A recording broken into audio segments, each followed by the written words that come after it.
வணக்கம், என் பேர் Satishkumar, member of disability rights alliance.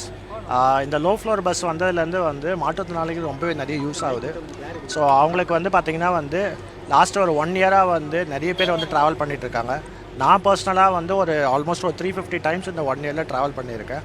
So இது நிறைய பேருக்கு நம்மளுக்கு பென்ஷன் பார்த்திங்கன்னா ஒரு 1500 2000 தான் இருக்குது. அப்போ அவங்க வெளியில் போயிட்டு வரனாலே ஒரு 1000 செலவு பண்ண வேண்டியது இருக்குது ஆட்டோ கேபுக்கு.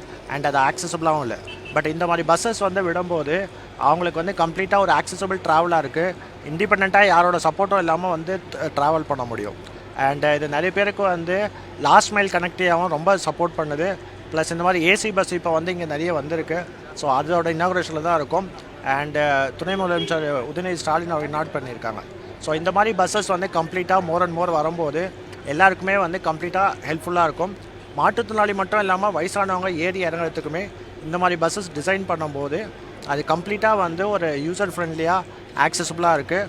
ஃப்யூச்சரில் பஸ் ஸ்டாப்ஸ் அண்ட் அதை சுற்றி இருக்க லாஸ்ட் மைல் கனெக்டிவிட்டியும் இந்த மாதிரி ஆக்சசபிளாக இருக்கும்போது எல்லாருக்குமே அது ரொம்ப பெனிஃபிட் ஆகும். தேங்க்யூ.